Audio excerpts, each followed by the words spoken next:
Yes sir.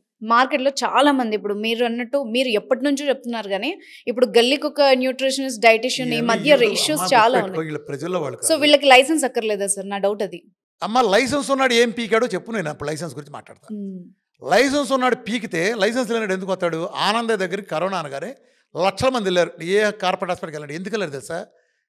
Modern మెడిసిన్ని కాండ్రించి ఊస్తేటి వెళ్ళారు. అక్కడికి వెళ్ళిన ప్రతి వాళ్ళు డాక్టర్లు, నాకు తెలిసి వేల మంది డాక్టర్లు ఆనందం మంది ఎగబడి తెప్పించుకున్నారు.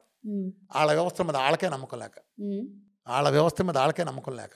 మరి ఎందుకు వెళ్ళారు అన్ని లక్షల మంది? ఆనందే పోటుగాడే నెల యువతలో ఒక చవట వ్యవస్థ ఉంది, ఇది మన ప్రాణాలు తీసేస్తాను అర్థమైనాకి వెళ్ళారు. రెమెడిసివర్ లాంటి ఇప్పుడు జబ్బు వస్తే ఈ జబ్బుకు కనిపెట్టిన డిసీజ్ డ్రగ్నే వాడాలని చెప్తారు. కరోనా వస్తే ఏం డ్రగ్గులు కొట్టారమ్మా?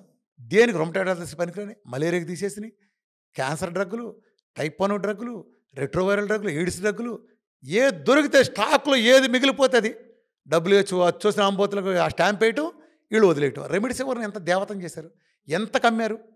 వీళ్ళు కొట్టిన స్టెరాయిడ్ల దెబ్బకి మ్యూకర్మైకోసిస్లు వచ్చి ఎన్ని లక్షల కుటుంబాలు ఛిద్రమైపోయిన, ఆర్థికంగా ప్రాణాలు పోయి, సెకన్ల మీద దవడలు తీసేయాల్సి వచ్చింది, నిమిషాల మీద దవడలు తీసేశారు, కళ్ళు తీసేశారు, గుంటలు పడిపోయినాయి.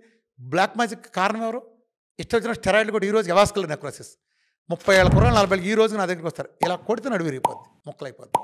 ఎందుకు? ఏం చేశారు అంటే కరోనా టైంలో స్టెరాయిడ్స్ కొట్టించుకున్నారు సార్.